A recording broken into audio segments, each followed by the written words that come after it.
नमस्कार दोस्तों, मेरा नाम है शालिनी और स्वागत है आप सभी का इस अनोखे किताबी मेले में जिसका नाम है मेरी किताब मेरी कहानी सीजन 11। दोस्तों बहुत-बहुत स्वागत करती हूँ मैं आपका एक बार फिर से इस बेहतरीन शानदार प्रोग्राम में जिसका नाम है मेरी किताब मेरी कहानी और इस प्रोग्राम के 11th सीजन पर हम पहुंच चुके हैं। So thank you so much friends, आप सबके सपोर्ट, आप सबके ट्रस्ट और आप सबके पसंद करने की वजह से इस प्रोग्राम को हम यहाँ तक ला पाए हैं। दोस्तों आज से हम शुरू कर रहे हैं एक और नया पड़ाव, एक और नया सीजन इस प्रोग्राम का और मुझे उम्मीद है कि जितने भी ऑथर्स, जितने भी बुक्स, जितनी किताबें, जितनी विज़डम, जितनी लर्निंग्स इस प्रोग्राम में हम कोशिश करें आपके लिए लेकर के आएँ, उतना हम प्रयास करते हैं, ट्राई करते हैं और डेली हम आपके साथ एक नए ऑथर को इंट्रोड्यूस करवाते हैं, उनकी राइटिंग जर्नी आपके सामने लेकर के आते हैं। जो लोग आज नए हमसे जुड़ रहे हैं, उनको मैं एक बार इस प्रोग्राम का फॉर्मेट बताना चाहूँगी कि आखिर में मेरी किताब मेरी कहानी है क्या? सो फ्रेंड्स, इस प्रोग्राम को हम 21 दिन तक लेकर चलते हैं। 21 दिन की एक सीरीज़ होती है ये, जिसमें हम डेली आपके साथ एक नए ऑथर को इंट्रोड्यूस करवाते हैं। वो ऑथर इस प्रोग्राम में आते हैं एज़ अ गेस्ट और अपनी राइटिंग जर्नी आपके साथ शेयर करते हैं। उनकी एक बहुत ही खूबसूरत, बहुत ही बेहतरीन किताब है, जिसके बारे में वो आपको बताते हैं। उसकी कहानी क्या है इसके पीछे, उनका क्या स्ट्रगल रहा इस किताब को लिखने के लिए, कैसे उनको राइटर बनने का आइडिया आया, कैसे वो इस जर्नी पर आगे बढ़े, कैसे उसको कंप्लीट किया, ये सारी जर्नी आपके साथ वो स्टेप बाय स्टेप शेयर करते हैं और इसके साथ-साथ में अपने जीवन के कुछ खट्टे-मीठे अनुभव भी शेयर करते हैं। हमारा ये प्रयास रहता है कि उन जर्नीज़ के थ्रू आपको कुछ लर्निंग्स मिले, कुछ सीख मिले, आपको एक मोटिवेशन मिले। बहुत से ऐसे लोग हैं जो राइटर बनना चाहते हैं, लेकिन बन नहीं पाते। किसी न किसी वजह से वो रुक जाते हैं, रुके हुए हैं अपनी इस जर्नी को शुरू करने के लिए। लेकिन इन ऑथर्स को जब हम इंट्रोड्यूस करवाते हैं, तो ये सभी ऑथर्स बडिंग ऑथर्स हैं, इंस्पायरिंग ऑथर्स हैं। आप ही की तरह वो एक नॉर्मल पर्सन की तरह अपनी जो जर्नी है वो शुरू करते हैं और आज वो एक राइटर हैं। तो कैसे उन्होंने इस जर्नी पर प्रवेश किया और कैसे इसको कंप्लीट किया, ये सारी कहानी वो आपके साथ शेयर करेंगे। सो आई एम श्योर जो ऑडियंस हमें अभी सुन रही है और जो ऑथर बनना चाहती है, वो उनसे ज़रूर इंस्पिरेशन लेगी, इंस्पायर होगी और अपनी ऑथरशिप को भी बहुत जल्द शुरू करेगी।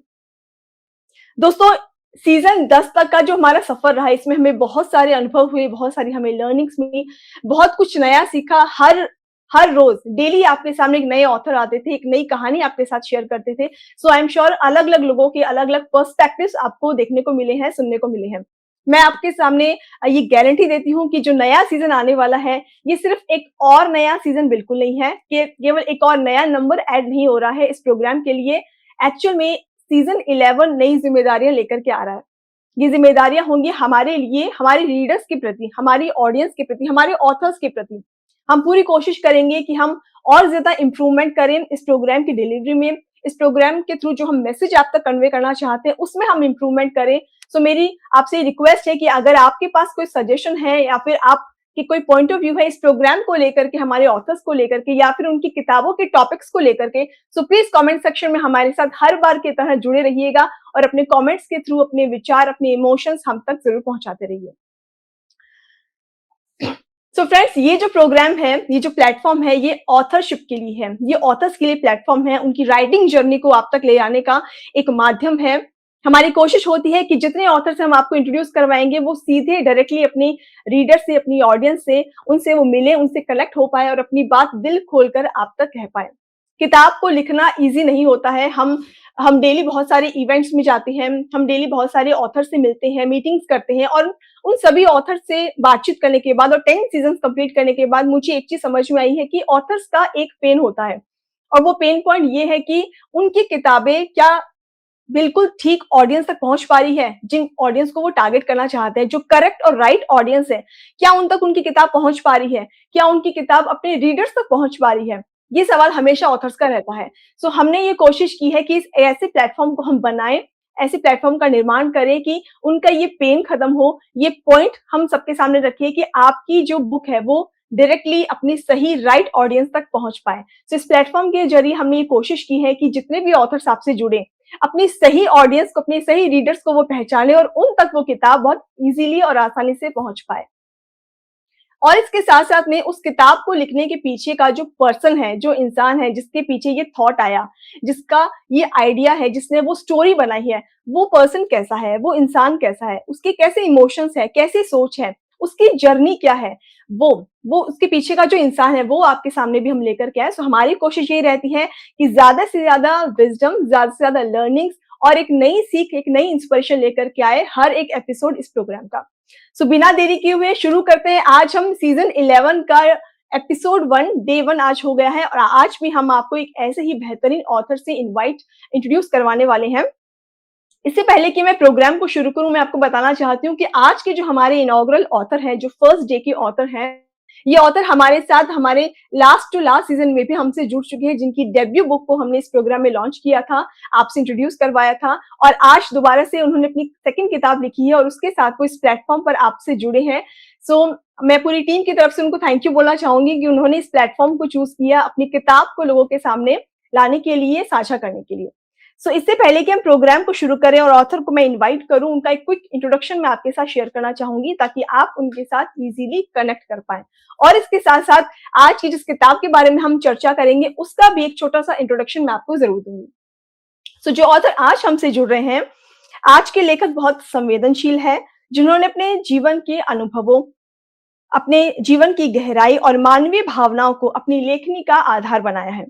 बैंकिंग प्रोफेशन के बावजूद, उससे जुड़े होने के बाद भी उन्होंने अपनी रचनाओं के माध्यम से जीवन, सपनों और रिश्तों के अनकहे पहलुओं को बेहद प्रभावशाली ढंग से प्रस्तुत किया है।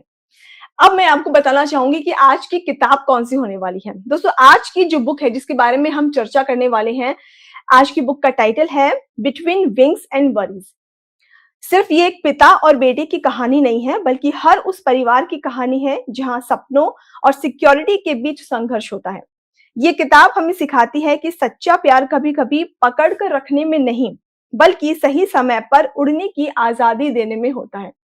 आज का सेशन पेरेंट्स और उनके जो बच्चे हैं उनको मैं डेडिकेट करूंगी। उनके लिए आज का सेशन बहुत इंपॉर्टेंट होने वाला है। पेरेंटिंग को लेकर के एक नया पर्सपेक्टिव आपके सामने आएगा। आप समझ पाएंगे कि पेरेंटिंग का एक ये नया तरीका भी हो सकता है और बहुत सारे ऐसे प्रॉब्लम्स या ऐसी शंकाएं हैं जो पेरेंट्स को होती है जब पेरेंटिंग का दौर चलता है हर एक एज में बच्चों के साथ, उन सबको भी हम का सॉल्यूशन लेने की कोशिश करेंगे आज की बातचीत में। सो बिना देरी किए हुए मैं इनवाइट करना चाहूंगी हमारे आज के inaugural guest author mister Arun Kumar Mishra ji को। नमस्कार। नमस्कार अरुण जी, कैसे हैं आप? I am fine ma'am, thank you. Arun how ji, are you? आपका एक बार फिर से मैं स्वागत करती हूँ मेरी किताब मेरी थैंक कहानी यू, में। Thank you, thank welcome you. To this programme. और आपको इस प्रोग्राम से जुड़कर कैसा लग रहा है, प्लीज बताइए। मैडम, नेचुरली लास्ट टाइम भी आपने सवाल किया था, मैंने यही कहा था बहुत अच्छा लग रहा है। That was my first and madding experience इस तरह के इंटरव्यू का। दिस इज सेकंड टाइम, तो नेचुरली अच्छा लग रहा है और रादर बहुत अच्छा लग रहा है। बिकॉज आप बुक लिखते हैं, अपनी इमोशंस को, अपनी फीलिंग्स को, जो अंदर के आपका जो भी है विजन है उसको बाहर लाते हैं। लेकिन बहुत सारी चीजें आप बुक से नहीं शायद कह पाते हैं, और ये आपका जो मीडियम दिया आपने अपने ऑडियंस से, अपने रीडर से one two one direct connect होने का भी बहुत बढ़िया अपॉर्चुनिटी है। ये एक एब्सोल्युटली। रिस्पॉन्सिबिलिटी भी है, एक अपॉर्चुनिटी भी है, रिस्पॉन्सिबिलिटी भी है। अपॉर्चुनिटी अपॉर्चुनिटी ये है कि मैं कनेक्ट हो रहा हूँ थ्रू आपके आपके पब्लिकेशन के थ्रू, अपने रीडर से जो किताब मेरी पढ़ने के बाद, इसको सुनने के बाद, अब ऑलरेडी मार्केटिंग के बाद पढ़ेंगे, समझेंगे। और रिस्पॉन्सिबिलिटी ये है कि मैंने बुक लिखी वो सही मैसेज दे, एक मिसलीडिंग मैसेज ना दे। तो इसको मैं जी, मानता हूँ कि बहुत बड़ी अपॉर्चुनिटी है, और I am thankful to you, your publication, that you gave me that opportunity. Thank you ma'am. Thank you so much Arun ji. Arun ji, मैंने आपको एक छोटा सा इंट्रोडक्शन अभी दिया है। हमने लास्ट टाइम भी आपका इंट्रोडक्शन बहुत तल्लीनता से सुना था। एक बार फिर से जो लोग नए हमसे जुड़े हैं उनके लिए एक अपना छोटा सा इंट्रोडक्शन जरूर बताइए कि आप कहाँ से बिलोंग करते हैं, आखिर अरुण जी कौन है? Madam, I was born in Kanpur.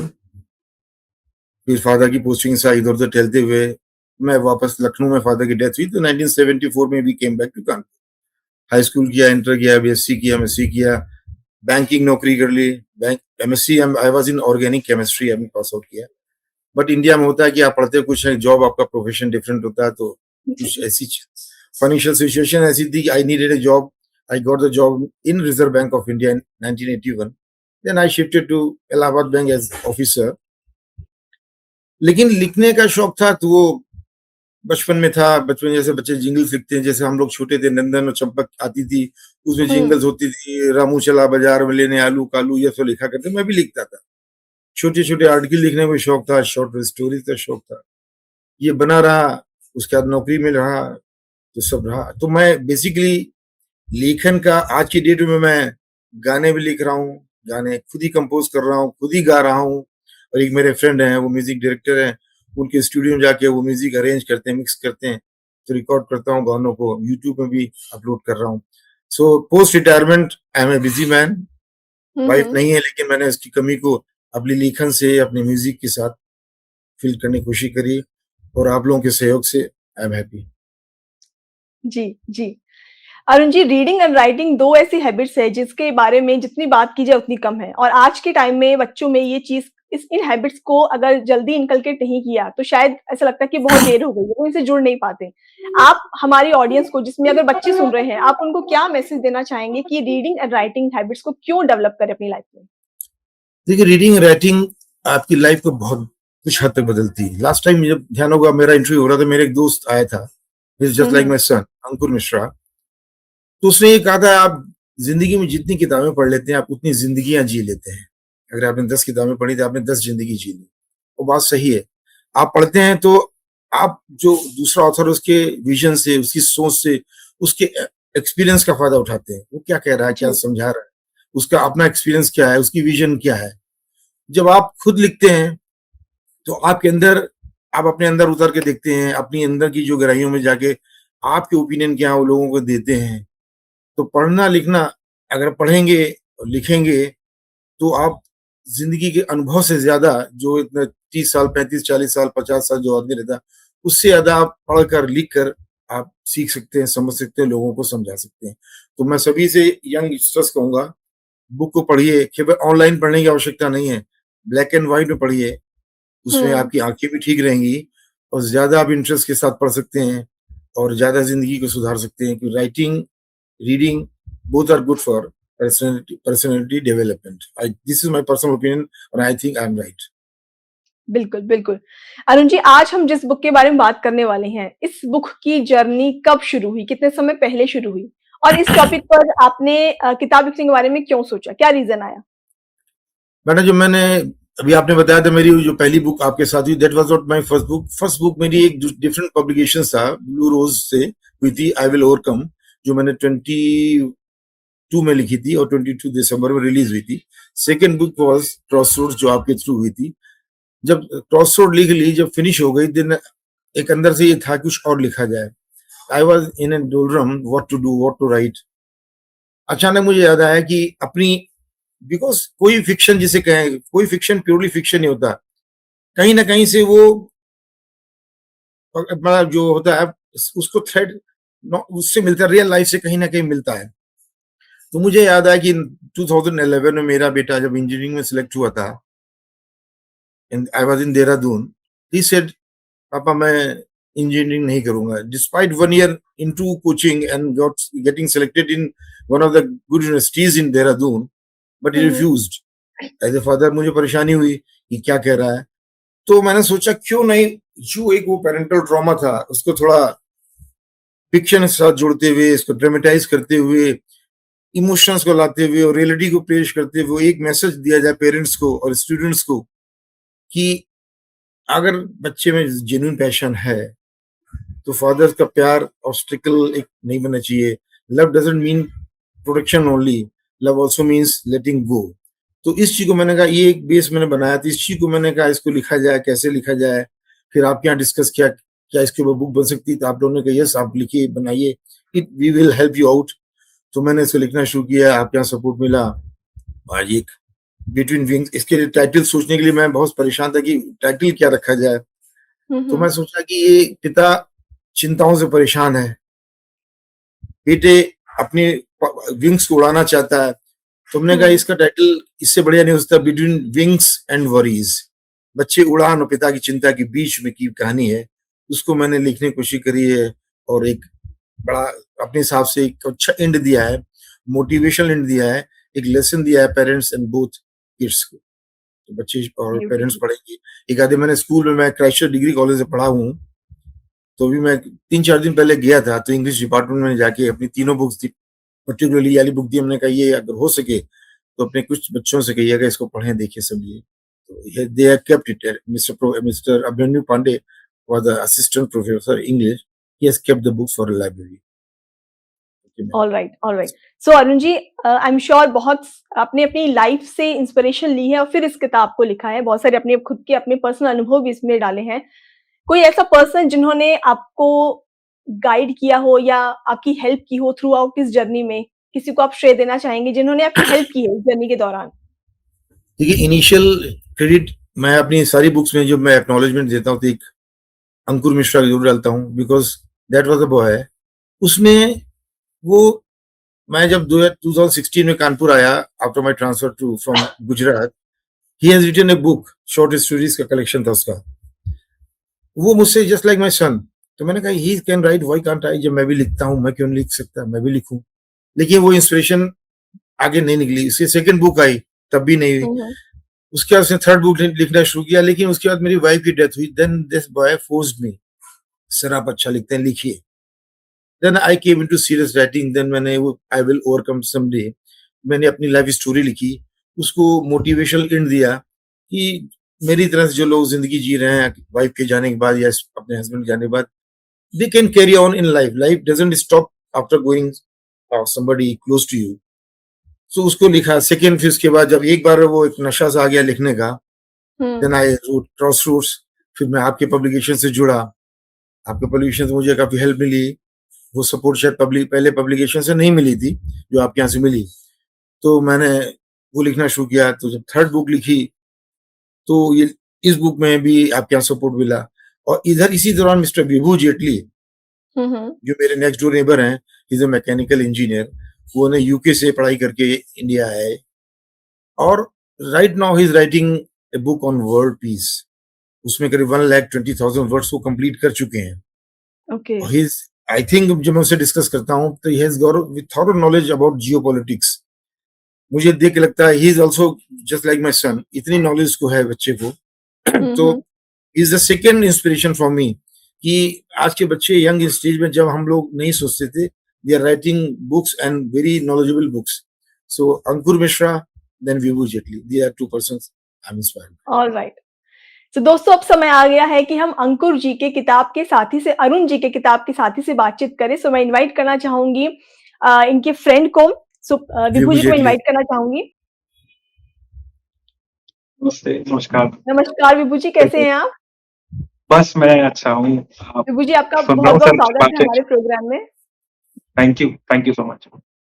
सो हम अरुण जी से बात कर रहे हैं और इनकी जो अब सेकंड किताब आई है जो पेरेंटिंग के ऊपर बेस्ड है, पेरेंट्स कैसे स्वयं पे भी कंट्रोल रखें और बच्चों को भी कितनी फ्रीडम दें, इस सब पर हम चर्चा करेंगे आगे।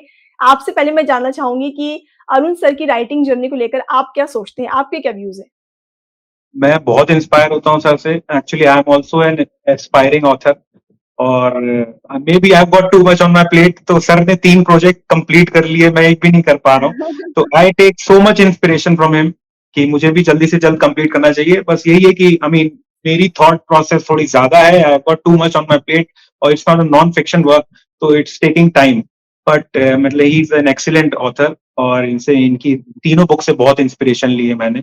और मेरे नेबर हैं तो इनसे बहुत वैसे भी बातचीत चलती रहती है और बहुत थॉट्स बेसिकली हम लोग शेयर करते हैं।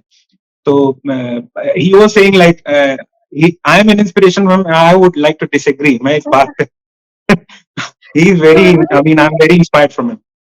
आपको क्या लगता है कि जिस तरह का टॉपिक अरुण सर ने चूज किया है, पेरेंटिंग का, एक पिता और पुत्र की कहानी है, एक बहुत ही संवेदनशील, इस तरह के टॉपिक्स को पर किताब लिखना कितना असर डालता है समाज के ऊपर, सोसाइटी के ऊपर? क्या सोसाइटी में चेंज लाने के लिए इस तरह की बुक्स का होना जरूरी है और कितना जरूरी है? आपके पर्सनल व्यूज क्या हैं?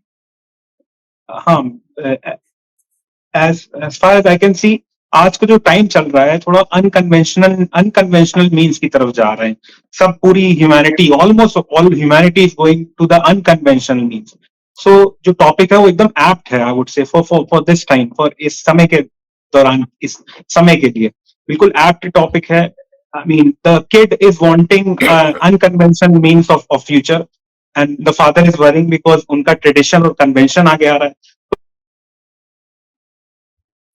छोटा सा वॉर है, वो कैसे न्यूट्रलाइज होता है, कैसे आपस में ओके होता है, उस पर बहुत अच्छी अच्छी बुक लिखी है इन्होंने, एंड आई वुड से कि ये टॉपिक इस समय बहुत ज्यादा जरूरी है, इस टॉपिक पे चर्चा करना, इस टॉपिक को समझना। एब्सोल्युटली। विभू जी, कोई मैसेज आप देना चाहेंगे इस प्लेटफॉर्म के थ्रू अरुण जी को? बस मैं कहे तो ऑलरेडी बता चुका हूँ, he inspires me a lot and he is a excellent author. और मैं इनके शेयर्स जब जब इनके व्यूज पढ़ता हूँ, मैं इनकी बुक एक बार नहीं 2 बार पढ़ता हूँ। जो इनकी फर्स्ट बुक थी मैंने 2 बार पढ़ी, तो मैंने एक नोटिस करी, जब सेकंड टाइम मैंने पढ़ा तो उसमें से मैंने और चीजें एक्सट्रैक्ट करी जो मैं शायद पहली बार नहीं हम्म, एक्सट्रैक्ट कर पाया। जी। So, I mean, I am very much inspired from him, and I would like to thank him for being an inspiration for me. And I would like to thank you as well for sharing me on your platform.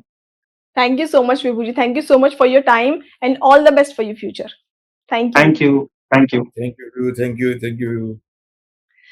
Okay, so Arun ji, अब आपकी किताब के बारे में हम जानना चाहेंगे। हमने अब तक ये रिवील कर दिया कि पेरेंटिंग के ऊपर ये बेस्ड है, एक पिता पुत्र की कहानी है, लेकिन थोड़ा-सा हमारी ऑडियंस को आप प्लीज़ और बताइए ताकि उनकी क्यूरियोसिटी और बढ़े इस कहानी को लेकर कि इस फिक्शन स्टोरी में क्या आपने बताया है? कैसे चलती है ये बुक आगे? देखिए, ये एक उस फादर की कहानी है जो कभी खुद कुछ बनना चाहता था, अनकन्वेंशनल। उसका दौर ओके। कुछ और था। वो दौर और था जब फादर जो बोल दिए no, that means no, it's a big no, it never brooked any further arguments. No means no. तो वो फादर अपने उस ड्रीम को, अपने पैशन को बरी कर देता है, भूल जाता है, और फादर के हिसाब से स्टेबिलिटी, सिक्योरिटी के हिसाब से वो एक जॉब पकड़ लेता है। हालांकि उसके फादर की डेथ हो जाती है उससे पहले। आज की डेट में वो फादर हो जाता है, उसके बेटा जवान हो चुका है, बड़ा हो चुका है। बेटा सडनली कहता है कि नहीं, मैं अनकन्वेंशनल कोर्स करूंगा, म्यूजिक पढ़ूंगा, इंडस्ट्री में जाऊंगा, साउंड इंजीनियरिंग करूंगा। That was a shock for the father. अब उसकी डुअल पर्सनैलिटी सामने आती है। एक उसके अंदर वो फादर जो कभी वो खुद भी कुछ बनना चाहता था, उसको मना कर दिया गया था, वो उसको चाहता है कि बेटे से कहते हैं you go on, pursue your dream, fly your wings. एक आज वो खुद अपने ही has stepped into the shoes of his father. अब फादर बन चुका है तो वो अपने फादर की याद करता है, नहीं, stability, security is more important. क्योंकि अगर अनकन्वेंशनल पाथ में अगर फेल हो गए तो lost years will not be reclaimed, लौट के मिलेंगे नहीं। मिडिल क्लास मेंटेलिटी है ये। अपर क्लास में तो उनके घर में इतनी चिंता नहीं होती, मिडिल क्लास में होता है अगर फेल हो गया तो इतने सारे जो वर्ष निकल गए, वेस्ट हुए, कैसे क्लेम करेगा, फिर बच्चा करेगा क्या। अब फादर की डाइकोटोमी है कि जाना देना चाहता, नहीं जाने देना चाहता, हिम्मत नहीं कर पा रहा है। उस पीड़ा को इस बुक से मैं दर्शाने की कोशिश करी है। बेटे का पेशेंस भी दिखाया है, फादर से वो आर्गुमेंट नहीं कर रहा है, दोनों के बीच में एक साइलेंस हो जाता है, बीच में ब्रेक हो जाता है। उनकी वाइफ जो उसकी बच्चे की माँ है, फादर की वाइफ है, वो एक मीडिएटर का रोल भी प्ले करती रहती है, कभी बच्चे को समझाती है, हस्बैंड समझाती है। इसी स्टोरी को मैंने करके ताना बना बुना है कि जिंदगी में parenting means, love means, doesn't always means putting a cage around your kid. अगर उसके सपने जेन्युइन है, आपकी ड्यूटी है कि आप इन्वेस्टिगेट करिए, विजिट करिए, इंस्टीट्यूट देखिए, उसके प्लेसमेंट रिकॉर्ड्स देखिए, सारी इंफॉर्मेशन लीजिए, फैकल्टी से मुलाकात करिए। लेकिन अगर उसका पैशन जेन्युइन है तो उसके लिए ऑब्स्टेकल मत बनिए। आपका प्यार उसकी पंखों के ऊपर बोझ बनकर ना आए, आपका डर, बल्कि आपकी उसके पंखों में नीचे आपका प्यार हवा बन कर आए ताकि उसके पर उड़ सके। इस कहानी को मैंने एक मैसेज दिया। अंत में बुक में हमने एक लेटर भी लिखा है एज ए पेरेंट की पेरेंट्स की तरह से क्या करना चाहिए। एक लेटर बेटे की तरफ से डाला है कि उसने जितनी जर्नी करी, उसके अपने स्ट्रगल्स को उसने शेयर किया है। तो घूम फिर के मैंने इस बुक में एक फादर की एक जो ट्रॉमा है, मिडिल क्लास पेरेंटल ट्रॉमा है, उसको मैंने जो उजागर करने की कोशिश करी है। और बेटे का सेक्रीफाइस भी है कि फादर से वो लड़ भी नहीं रहा है, अपनी बात को पीछे भी नहीं हट रहा। उसका पेशेंस है कि उसको जो चाहता था उसके लिए उसके एक पेशेंटली अपने फादर से silently with decency and protocol एक स्ट्रगल करा और इसके ऊपर कहानी बनाई है। तो बाकी बुक में लोग पढ़ेंगे, समझेंगे मैंने क्या लिखा है। ब्यूटीफुल, ब्यूटीफुल अरुण जी, आपने सच में प्रैक्टिकल जो आज के टाइम का सिनेरियो है, आपने उसको दर्शाने की कोशिश की है। और आप ये बिल्कुल सही कह रहे हैं कि आज के सिनेरियो में, आज के टाइम में ये कहानी बहुत इंपॉर्टेंस रखती है, क्योंकि आज हर घर के अंदर हम देखेंगे कि एक वो पुत्र और वो पिता, वो रोल कहीं न कहीं मिलेंगे ही मिलेंगे आपको, हर जगह पर। और कहीं न कहीं वो द्वंद चल रहा है कि आपको अपनी मर्यादा भी रखनी है, आपको सामने वाले का जो है वो सम्मान भी रखना है, लेकिन अपनी बात को भी सामने रखना है। तो ये द्वंद चलता हाँ, है हर परिवार में। Son can not be indisciplined against his father. अपनी राइट। बात कहनी है, फादर की बात को एकदम स्वीकारना भी नहीं है और फादर को भी उसकी बात को आंख मूंद के स्वीकारना नहीं है।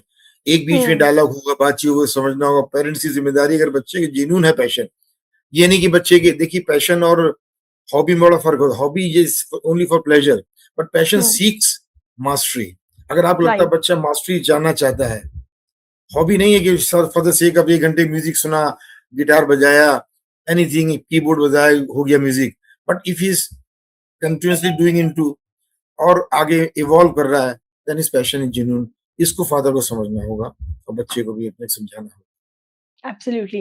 दोस्तों, आज हम बात कर रहे हैं अरुण कुमार जी से। इनकी सेकंड बुक है जिसके बारे में हम चर्चा कर रहे हैं और ये किताब पेरेंटिंग के ऊपर मैडम बेस्ड है मैडम थर्ड और बुक है, थर्ड बुक। थर्ड बुक है, इनकी थर्ड बुक है जो पेरेंटिंग पर बेस्ड है। जी, बिल्कुल। और मुझे पूरी उम्मीद है कि जो पेरेंट्स और बच्चे इस समय इस प्रोग्राम को देख रहे हैं, वो इस चीज़ को ज़रूर अपने आप से कनेक्ट करेंगे, अपने आप को रेज़ोनेट करेंगे कि उनकी लाइफ़ में भी कहीं न कहीं ऐसी सिचुएशन उनके सामने या तो आई है, या तो चल रही है या आ चुकी है और कैसे उन्होंने इसका सामना किया है, अपने आप को रिलेट कर पाएँगे। तो दोस्तों, मेरा आपसे ये रिक्वेस्ट है कि आपकी लाइफ़ में अगर ऐसा एक्सपीरियंस रहा है, आपके घर में कभी ऐसा कोई सिनेरियो रहा है, अपने सपनों को लेकर के, ड्रीम्स को लेकर के, सो प्लीज़ कमेंट सेक्शन में ज़रूर हमारे साथ शेयर कीजिएगा। बहुत लोगों को इंस्पिरेशन मिल सकती है। आपकी लाइफ़ में क्या बीता, आपने कैसे उससे जो है वो संघर्ष करके आप उससे निकले हैं, इन चीज़ों को कमेंट सेक्शन के ज़रूर लोगों तक ज़रूर पहुँचाइए। अरुण जी, अम, ऐसा अक्सर होता है कि हमारे समाज में किसी भी पर्सन की जो अथॉरिटी है या उसका ओहदा है, वो उसका या तो जॉब टाइटल डिसाइड करता है या फिर वो कितनी सैलरी उसको मिलती है, उसका जो ओहदा है वो डिसाइड करता है। आपके अकॉर्डिंग जो सक्सेस है, उसका रियल मीनिंग क्या सिर्फ जॉब टाइटल से या फिर उसकी सैलरी से डिसाइड होता है या फिर एक पर्सन की वैल्यूज़ भी कुछ कुछ अहमियत रखते हैं? देखिए, नॉर्मली तो सक्सेस का मेजरमेंट यही है, if you are getting good salary slip, your post hmm, is good, you are happy. But I have seen there are many persons who are on a high post, they're getting good salary, but they are not living truly. कहीं उनके दिल के अंदर एक कसक है कि शायद ये कर लेता तो कुछ और हुँ, होता। हुँ। हुँ, हुँ। There are so many persons I have seen among my bosses. मैं भी बैंक में बहुत ऊपर नहीं, लेकिन चीफ मैनेजर लेवल पे गया। एक ऑन द बैकग्राउंड ये कभी रहता था कि शायद मेरे फादर ने मुझे कुछ उस समय अलाउ कर दिया होता, हुँ, तो वो करता शायद जिसको मैं चाहता था। लेकिन सिचुएशन, सर्कमस्टांसेस, एक डिसिप्लिन उस समय फादर का जो होता था, उसमें कोई आर्गुमेंट की गुंजाइश नहीं रहती थी। तो हम लोग ये करते, लेकिन मेरे विचार से सफलता ये नहीं है। सफलता वो है जो हम बनना चाहते हैं, जेन्युइनली बनना चाहते हैं। यूँ कहिए, for which we were born to be. अगर हम वो हुँ। बन जाते हैं, तो वो शायद उस सैलरी से कहीं ज़्यादा होती है। We live really substantially, truly, instead of salary मिल गया, पैसा मिल गया, लेकिन अगर ज़िंदगी में संतोष नहीं है, खुशी नहीं है, तो वैसा सफलता का मापदंड मेरे हिसाब से वो सफलता नहीं है। पैसा ही सब कुछ नहीं है। सैटिस्फैक्शन, आपकी सोल को सैटिस्फैक्शन मिले, जैसे सिंगर हैं, गाना गा रहे हैं, they may hmm, not be earning too much, लेकिन अगर उनको गाने में संतोष मिल रहा है, इट्स गुड। आप लिख रहे हैं, आप अपनी बात को व्यक्त कर रहे हैं, पैसे की अहमियत ऐसा नहीं है, जैसे शाहरुख खान ने कहा था पैसा सब कुछ नहीं है, ऐसा नहीं है। ये बोलने के लिए भी पहले आप बहुत पैसा कमाइए, फिर कहिए कि पैसे की सब कुछ पैसा ही नहीं है। जी, जी। पैसा, ये डायलॉग बोलने के लिए कि पैसा सब कुछ नहीं है, उससे पहले बहुत पैसा कमाना पड़ता है। लेकिन पैसा ही is not the sole measurement of your success. आपकी सोल की भी satisfaction is one of the part of the success. तो मैं इसको मानता हूँ कि एब्सोल्युटली। सफलता और की post is not the only measurement. मतलब जिस काम को आप कर रहे हैं, अगर उसको करते हुए आपको खुशी मिल रही है और आप हाँ, अगर लगातार उस आपका काम को पैशन कर ही, सकते हैं। हाँ। और आई थिंक अगर passion, if somebody's passion becomes his profession, इससे हुँ, बढ़िया कॉम्बिनेशन नहीं है। नहीं हो सकता एब्सोल्युटली। मैं एक अपना एग्जांपल देता हूँ, मैं सी केमिस्ट्री की, बैंक हुँ, में आ गए, कहाँ केमिस्ट्री, कहाँ banking, there was no link. हुँ, जॉब कर लिया, सैलरी मिलती रही, बच्चे वो फैमिली उसी से पली बड़ी, आगे निकले, बच्चे भी पढ़ के निकले। बट क्या पढ़ा था, लेकिन अगर आपका प्रोफेशन, मेरा बेटा म्यूजिक में जाना चाहता था, मैंने उसको भेजा, हिम्मत करके भेजा, काफी जांच पड़ताल करके फैकल्टी से बात करके भेजा। Now he is happy. मैं उससे कभी पूछता हूँ डू समटाइम फील्स कि तुम्हें डू समटाइम फील कि गलत किया, हमको ऐसा नहीं करना चाहिए था। उसका रिप्लाई बहुत अच्छा था, पापा एज ए ह्यूमन बीइंग जब पेमेंट स्टक अप होते हैं तो लगता है कि शायद वो कर लेते, इंजीनियरिंग कर लेते तो एक रेगुलर पैकेज तो आता। हाँ, लेकिन most of time I feel कि मैंने इस उम्र में जितनी जिंदगी जी ली है, पापा शायद आपने 60 साल में उतनी जिंदगी नहीं जी होगी। This is the dialogue my oh! Son, this is कि अ मैंने बिग इस उम्र बिग में आपसे आधी कंटेंट। उम्र में इतनी जिंदगी जी ली है जितनी आपने 60 साल में शायद, वो वाकई में सही है। वो जब कहता है I can not think of 10 to 5 job में सेट कर सकता हूँ अपने आप को, I can hmm, keep awake throughout the night because my passion forces me to keep awake, करो, वो करता है काम। तो passion, if your passion is your profession, nothing beats it, is best combination. Absolutely. Beautiful, beautiful.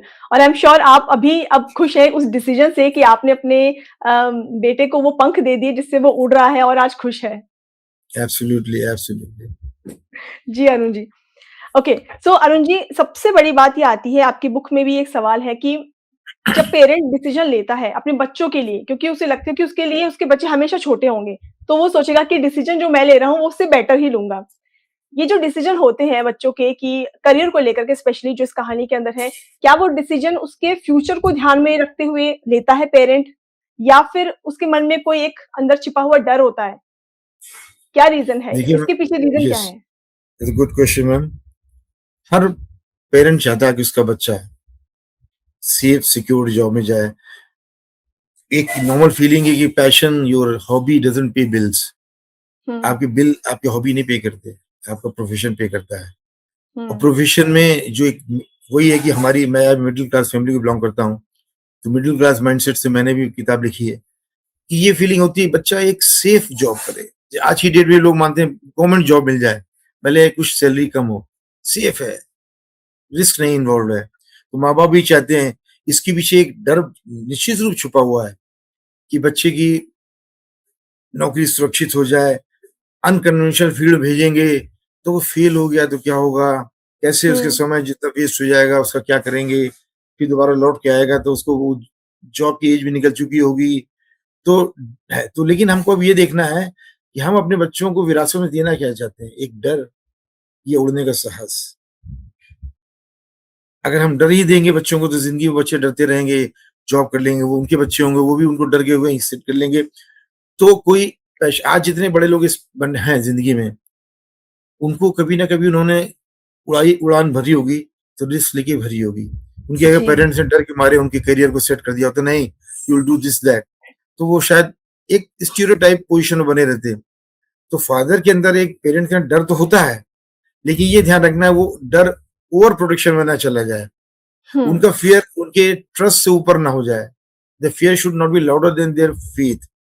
अगर father का डर है अपने बच्चे के अंदर, जो विश्वास है उससे ऊपर हो गया, हुँ, नथिंग कैन हैपन। तो डिसीजन लेना है बच्चे के करियर के लिए लेते हैं, हर माँ बाप लेता है। लेकिन अगर उस डिसीजन टेकिंग में बेसिकली पेन और डर है ही ओवर शेडो करेगा, तो बच्चा कभी उड़ नहीं पाएगा, उड़ान नहीं भरनी। तो हमें ये देखना है कि बच्चे के लिए डर तो देखना है, हमें वे करना है कि इसकी जो भी चाहता है, करना चाहता है, कितना सही है, कितना गलत है।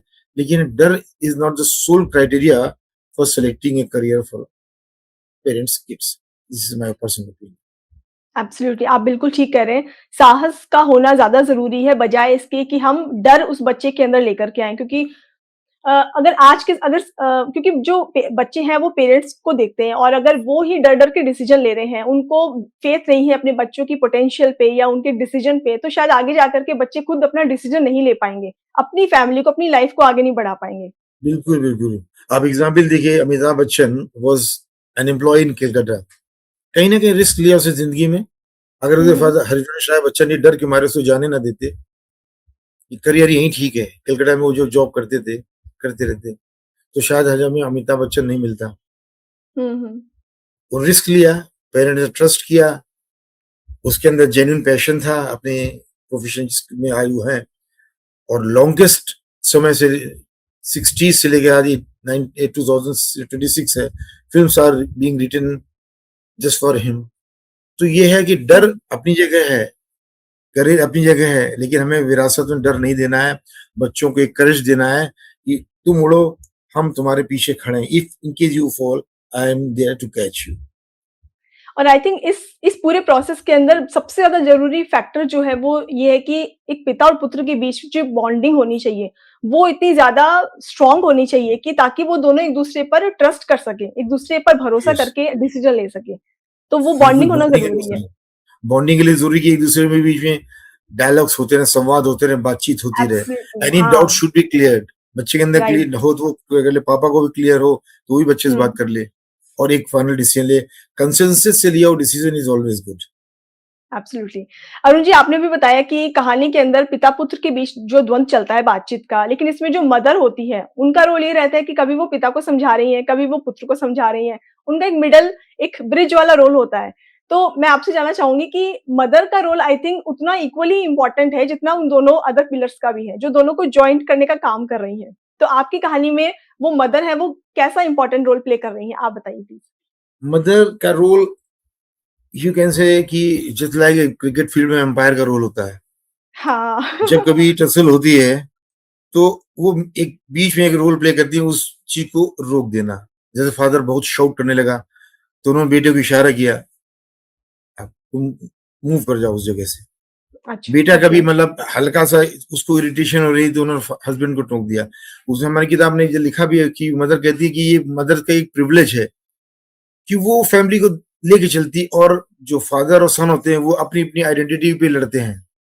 हुँ। मैं ये मदर होती है वो उसकी अपनी आइडेंटिटी कुछ नहीं, वो दोनों के बीच एक बैलेंस करती है, फैमिली को वेलनेट यूनिटी करके। उसमें लिखा है कि this is not this is a responsibility as well as a privilege. मुझे एक माँ को ये करने का मौका मिलता है कि वो बेटे को भी समझाती है। जब बेटा उदास हो जाता है तो वो बच्चे को अपने साथ, हमने एक बुक लिखा है, अपने साथ किचन में ले जाएगी, चलो मेरी हेल्प करो, मैं हुँ, बर्तन वॉश हुँ। कर रही हूँ, तुम ऐसे रखते जाओ। फिर आपस में डायलॉग करते आते हैं, वो बच्चा पूछ रहा था मम्मी क्या पापा कभी मानेंगे नहीं, तो हुँ, समझाती हुँ। रहती, नहीं पापा तुम्हारे ऐसे थे वैसे थे।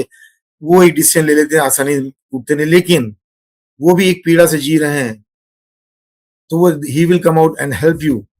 तो मदर जो है फादर को भी समझाती कि नहीं तुमने जो गलत किया, आज वो तुमसे बात करने आया था, तुमने उसको गेट आउट करके बाहर निकाल दिया, this is not the proper way. बच्चे कैसे नहीं करते हैं, नाउ इज बिग इनफ, वो अपना डिसीजन ले सकता है। तो ये सब बातें हैं। तो मदर का role is always very positive, behind the curtain चलता है रोल, एम्पायर की तरह रहता है, दोनों प्लेयर लड़ ना जाए, दोनों को शांत कर देना। तो this is mother's role is very crucial, it can not be neglected. Absolutely. Arun ji, जैसे आपने बताया कि अगर आपकी हॉबी अगर आपका प्रोफ़ेशन बन जाता है, तो इससे अच्छी बात इससे अच्छा कॉम्बिनेशन और कुछ नहीं हो सकता। इस चीज़ का हम कैसे पता करें या इस चीज़ का कैसे आइडेंटिफ़ाई की जाए इस चीज़ की? एक पेरेंट के पॉइंट ऑफ व्यू से मैं पूछना चाहूँगी कि मेरे बच्चे का जो हॉबी है, वही उसका प्रोफ़ेशन बन सकता है या वो जिस चीज़ में आगे जाना चाहता है, एज़ अ प्रोफ़ेशन लेके जाना चाहता है, ये तो सिर्फ़ उसकी हॉबी है। ये डिफरेंशिएट कैसे करे एक पेरेंट? यस, ये बहुत डिफिकल्ट चॉइस है पेरेंट के लिए कि बच्चा जो कह रहा करने के लिए वो हॉबी है या उसका पैशन है, जुनून है, और जेन्युइनली वो करना चाहता है, और ये क्या उसी के लिए उस ईश्वर ने उसको जन्म दिया है। बिकॉज जैसे मैंने अभी कहा था, एक line of demarcation is very thin. Hobby seeks pleasure, मजा लेना होता है। म्यूजिक सुन लिए, गाना आ रहा है किशोर कुमार का, सुन रहे मजा आ रहा है, इंजॉइंग ओनली, बट पैशन नहीं होगी। और पैशन है वो सीक्स मास्टरी। हम आज जो हैं हम इवॉल्व करना चाहेंगे और आगे। अगर आप देख रहे हैं हुँ, बच्चा अगर किसी चीज में पैशन है और वो इसमें इवॉल्व कर रहा है, is giving time to that, और उसके लिए पुश नहीं करना पड़ रहा है पीछे से कि बेटा तुम रोज म्यूजिक करो या रोज स्टोरी लिखो या रोज पेंटिंग करो, but he himself is painting regularly. आज जो पेंटिंग बनाई थी अगले दिन उसकी पेंटिंग उससे बेटर है, उसको स्टडी कर रहा है और रीड कर रहा है, ही इज इवॉल्विंग। तो naturally it's not a hobby, it's a passion. Hmm. इसमें जेन्युइननेस है। बस उसके साथ आप पेरेंटल ड्यूटी ये है कि अगर आप कोई इंस्टीट्यूट में जाना चाहता है, आप इंस्टीट्यूट के बारे में पता लगा लीजिए कैसा है, उसके प्लेसमेंट्स कैसे रहे हैं, उसमें जो वहाँ की फैकल्टी कैसी है, आप अगर लोन लेते हैं तो लोन लेने के बाद बर्डन दे पाएंगे नहीं दे पाएंगे, ये सब कैलकुलेट हुँ, कर लीजिए। और तब आपको मैसेज लगेगा नहीं बच्चा हॉबी नहीं कर पाल रहा है, पैशन कर रहा है। अगर आपको लगे पैशन जेन्युइन है, stand by your kid, don't discourage him, don't be an obstacle in his way to fly his wings. उसके पंख बने हैं उड़ने के लिए अपना आकाश, बिकॉज हर बच्चे का आकाश होता है, एक आकाश होता है, जी उसको उड़ना हक है। और माँ बाप को उसके उड़ने के लिए ये नहीं कि बिल्कुल इररिस्पॉन्सिबल इसको जाओ बेटा जो कहा मान लिया, उड़ जाओ बेटा, उड़ने लगा और उसके नीचे गिरा आप। और फिर इसके बावजूद भी फेलियर्स है दिया, सब कुछ असेसमेंट कर लिया हम लोग भी। इसरो सैटेलाइट भेजता, सारी प्रिकॉशन लेता है, समटाइम्स फेल हो जाता है, इट हैपेंस। बट अगर आपकी एनालिसिस, आपका ड्यू डिलिजेंस इज प्रॉपर, तो success rate is much higher than the failure rate. This is what I feel. Absolutely.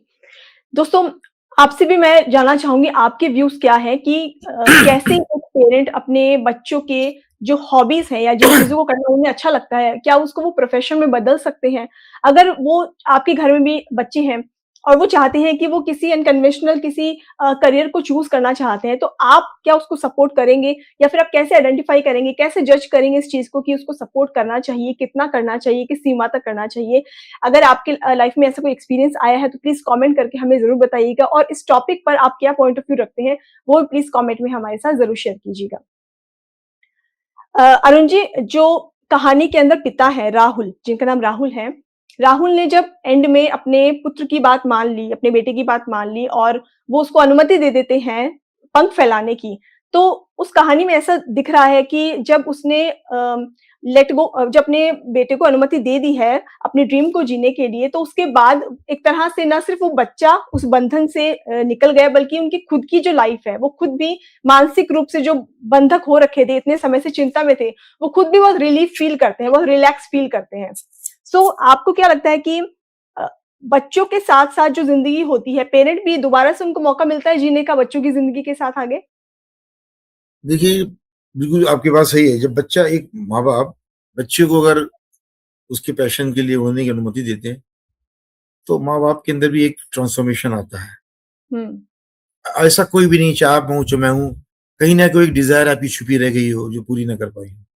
किसी फील्ड में हो, आपके अंदर भी रहा हो, कभी आपने सोचा हो मैं ये कर लूँगी, आपने वो चीज़ पा ली, लेकिन कुछ ना कुछ ऐसा रह जाता है और यही नाम ज़िंदगी है, कुछ छूट जाता है, उसको पाने की तमन्ना हमेशा बनी रहती है, ये भी ज़िंदगी है। तो जब माँ-बाप अपने बच्चे को उड़ने की अनुमति देते हैं, तो उनके अंदर की एक सोई डिज़ायर उनको पुश करती है, उनको भी जी, ट्रांसफ़ॉर्म करती है। और जब ऐसा करती है, तो बच्चे का भविष्य बनता है और पिता का वर्तमान भी बन जाता है। जो उसकी बरीड होप्स थी, बरीड डिज़ायर्स थी, दे रिकाइंडल होती हैं, फिर से वो बढ़ती हैं।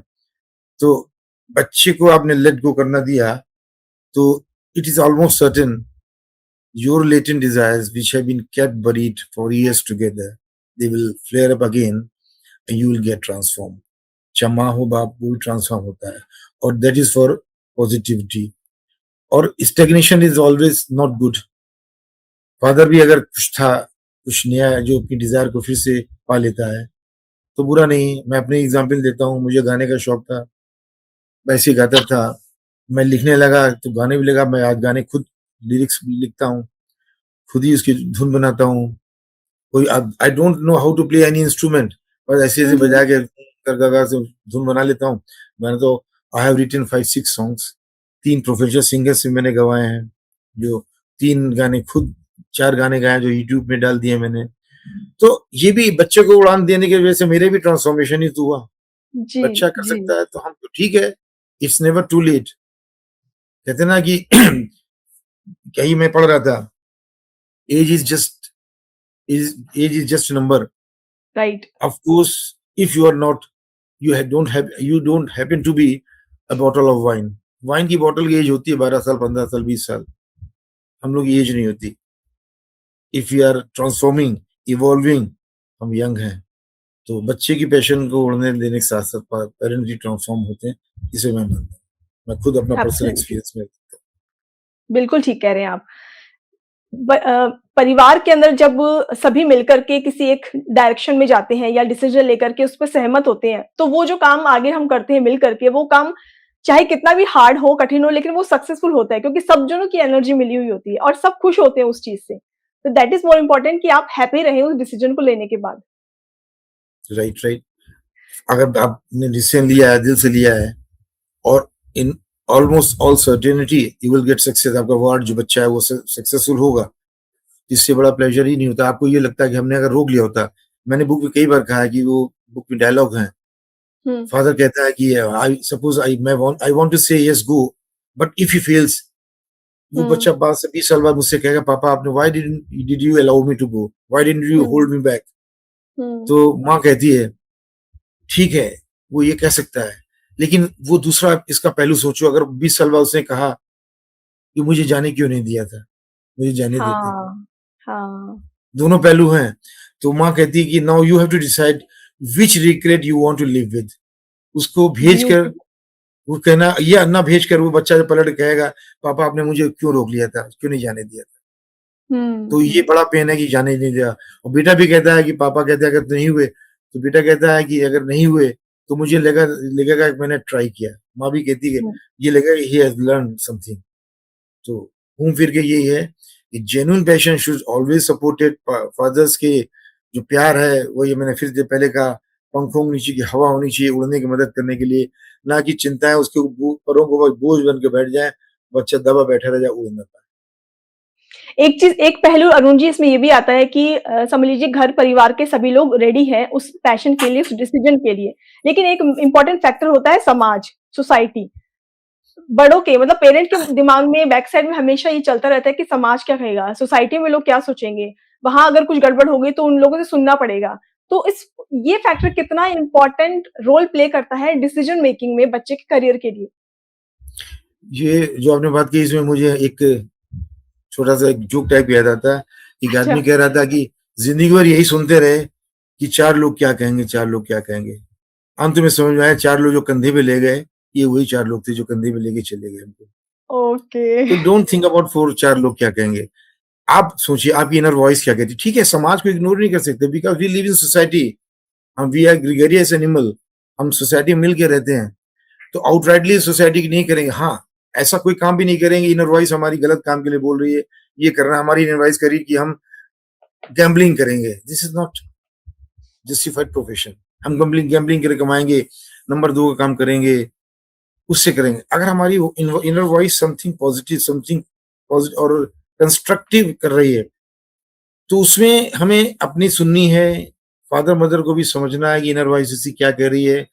हमें उसके लिए समाज को देख के, समाज भी कहे कि हमारी बुक में है कि वो हम भी हम्म लिख रहे हैं कि जब वो घर में फैमिली डिस्कशन होता है, तो जो उनकी भाभी है, फादर की मतलब लड़के की ताई, वो कहती है कि लोग क्या कहेंगे, who will give hmm their girl to this boy whose career is unconventional, career में स्टेबिलिटी नहीं है।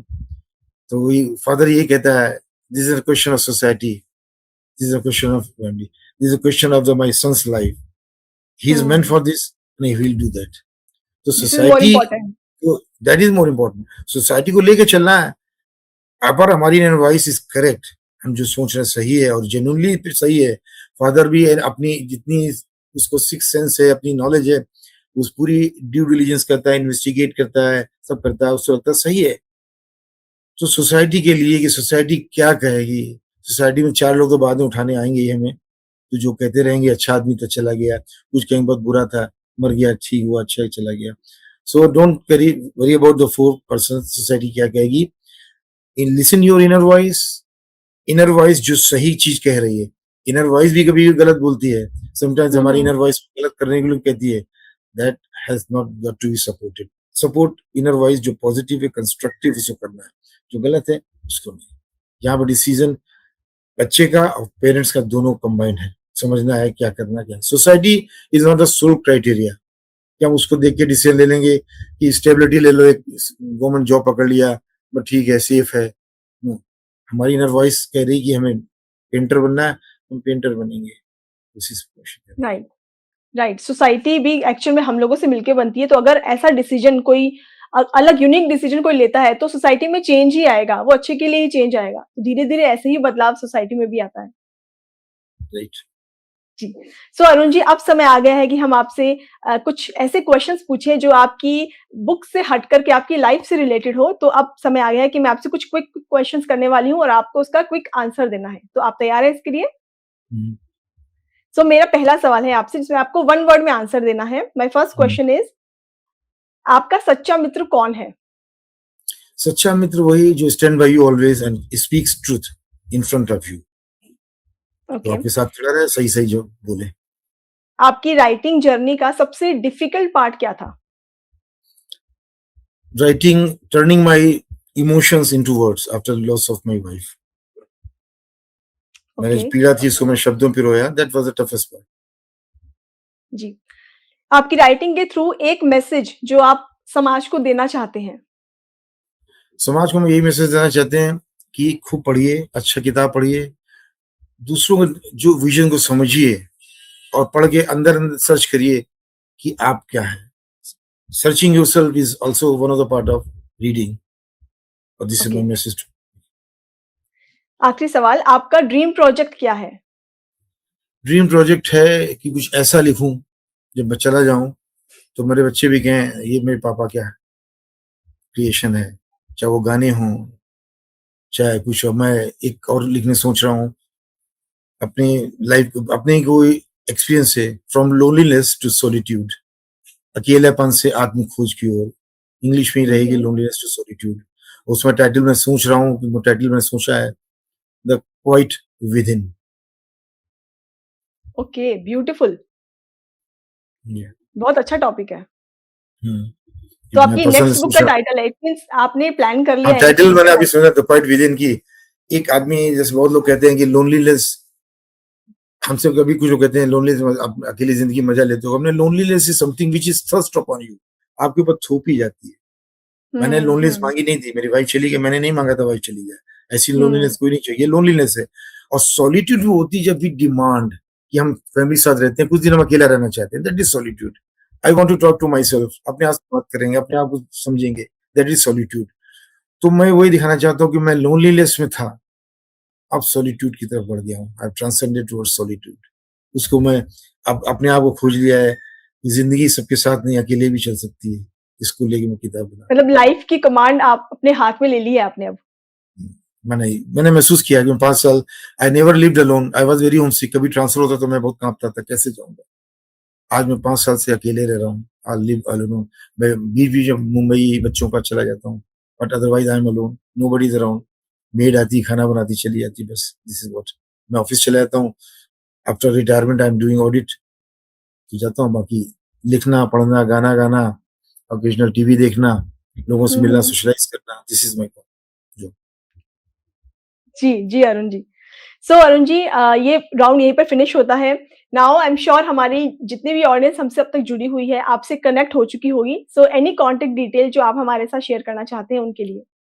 मैं I can see my mobile number on which WhatsApp is available, that is 9690033331. I repeat, 9690033331. This is my mobile number on WhatsApp. My mail ID is misrak61@gmail.com. Okay. So friends अगर आप अरुण जी से connect होना चाहते हैं, इनकी writing journey, इनकी life, इनकी books के बारे में और जानना चाहते हैं या फिर इनके पर्सनल थॉट्स से कनेक्ट होना चाहते हैं, तो आप इनसे पर्सनली भी बातचीत कर सकते हैं, कनेक्ट हो सकते हैं। इनकी कॉन्टैक्ट डिटेल हमने आपके साथ शेयर की है, एक बार हम कमेंट सेक्शन में भी इसको रखेंगे। आप वहाँ से इसको नोट कीजिएगा और इनसे ज़रूर कनेक्ट होइएगा। Arun ji madam can I एक फोटोग्राफ ले सकते हैं, हम स्क्रीनशॉट ले सकते हैं इसका, जो हम आपसे बात हाँ कर रहे जी। हैं? हाँ, हाँ, बिल्कुल एक ले ले सकते लें, हैं हम। एक ले लेते हैं स्क्रीनशॉट। जी, बिल्कुल।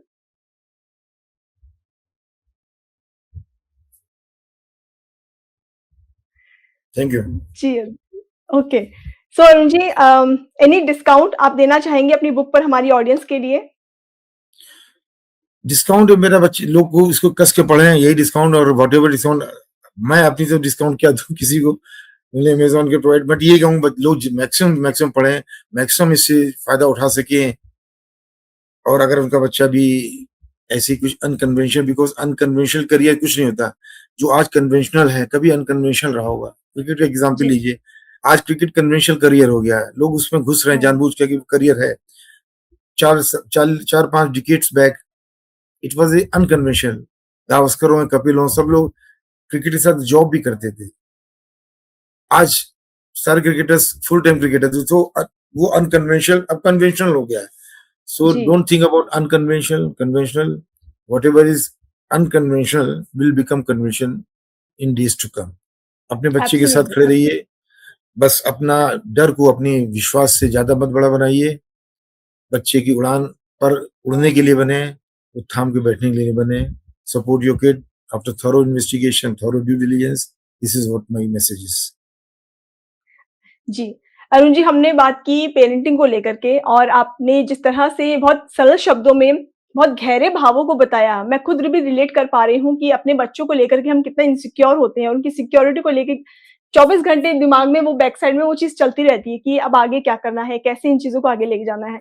बच्चे की अलग ड्रीम्स है, वो अलग सोच रहा है, जनरेशन चेंज हो गई है, आजकल का माहौल बिल्कुल बदल चुका है, पहले जैसा नहीं रहा कि घर में भी माहौल पहले जैसा नहीं रहा, समाज में, स्कूल में सब चेंज हो चुका है। और बच्चे एक अलग थिंकिंग प्रोसेस की थ्रू जो है वो गुजर रहे हैं, अलग चीजें सोच रहे हैं। मुझे उम्मीद है कि इस प्रोग्राम को सुनने के बाद आपकी थिंकिंग को और आपकी बुक के बारे में जानने के बाद बहुत सारे पेरेंट्स का विचार बदला होगा कि हमें अब समाज के डर से न डर के बच्चे पर विश्वास करना होगा और बच्चे के पंखों को उड़ान देनी होगी ताकि वो अपनी ड्रीम को, अपने जो उसका सपना है उसको पा सके। इसके साथ साथ न सिर्फ उसकी लाइफ सेटल होगी, सुधरेगी, बल्कि उनका खुद का जो पेरेंट है, उनका खुद का जो फ्यूचर है वो बेटर बन पाएगा, वो शायद सुकून से जी पाएंगे आगे। थैंक यू सो मच, आप हमसे जुड़े, अपने व्यूज आपने हमारे साथ शेयर किए और मुझे उम्मीद है कि आपकी नेक्स्ट बुक के बारे में भी हम बहुत जल्द चर्चा करेंगे और एक नया पर्सपेक्टिव लोगों के सामने लेके आएंगे। आप कुछ कहना चाहेंगे जाने से पहले इस प्रोग्राम में? बट ये मैं लोगों से कहूंगा कि बुक मैंने लिख दी है, वो आप लोग के पाले में है। Ball is in your court. Support my book, पढ़िए, किताब को पढ़िए। और मैंने ये 3 किताबें हैं फिलहाल, तो जो बुक आ रही इसको देखिए, विशाली बुक बाद में देख लीजिएगा। नई बुक जो मार्केट में ऑलरेडी अवेलेबल है, 24 जून को शायद रिलीज हो गई थी और रिस्पॉन्स भी फिलहाल ठीक है। कुछ जो हमने रिव्यू पढ़े हैं दैट आर वेरी फैंटास्टिक। लोगों ने कुछ लिखा है कि इसको पढ़ के लगा कि मतलब रियल स्टोरी है, आपने अनरियलिस्टिक एंडिंग नहीं करी है, रियलिस्टिक एंडिंग करी है। अपने बेटे को एकदम स्टार नहीं दिखाया कि स्टार बन गया, he is still on the way. तो मैं कहूँ लोगों से कि बच्चा उड़ना चाहता तो उड़ने दीजिए, लेकिन जो एज ए पेरेंट करना वो करके उड़ने जरूर दीजिए, बिना देखे समझे स्वीपर को काटिए नहीं। Wings are thank you there. So much Arun ji, thank you so much, आप हमसे जुड़े and all the best. Thank you. Thank you.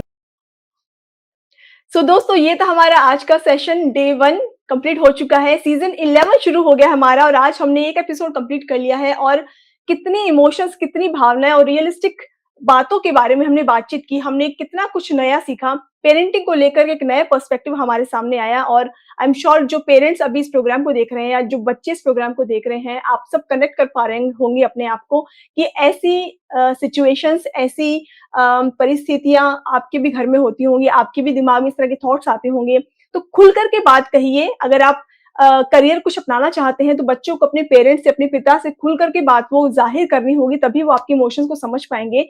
और पेरेंट्स से भी मेरी गुजारिश है कि बच्चों को थोड़ा सा बच्चों के लेवल पे आकर के सुनिए, उनको उस बारे में सोचने पर सोचने की इजाजत दीजिए कि वो अपने लेवल का सोच सकते हैं, क्योंकि वो उनकी एज है, वो अपने अकॉर्डिंग सोचेंगे। आपको भी उनके लेवल पर आकर के सोचना होगा, समझना होगा और फिर मिल करके कोई एक ऐसा डिसीजन लीजिए जिस पर आपको, दोनों को कभी कोई रिग्रेट ना हो। सो दोस्तों, मिलते हैं आपसे अगले सेशन में। आई एम श्योर आपको आज का सेशन पसंद आया होगा, प्लीज कमेंट करके जरूर बताइएगा। अगर आपने हमारा चैनल सब्सक्राइब नहीं किया है तो super power author YouTube channel को सब्सक्राइब कर लीजिए, क्योंकि आने वाले सेशंस की नोटिफिकेशंस आप तक बहुत जल्द आ जाएंगे और आपसे अब आगे की जर्नी आज शुरू हो चुकी है, आगे कई दिनों तक आपके साथ ये जर्नी चलेगी। सो रोज शाम 8 बजे आपको समय निकालना है, खुद के लिए समय निकालना है, क्योंकि आप ये लर्निंग्स, ये सारी बातें खुद के लिए सीख रहे हैं, अपने खुद की ग्रोथ के लिए, खुद के ट्रांसफॉर्मेशन के लिए सीख रहे हैं। सो खुद के लिए समय निकालिए, शाम 8 बजे हमसे मिलिए, डेली नए नए टॉपिक्स पर हम चर्चा करेंगे। सो आज का टॉपिक यही फिनिश होता है। मिलते हैं आपसे कल एक और नई बुक के साथ, एक कल नए ऑथर के साथ। तब तक के लिए धन्यवाद।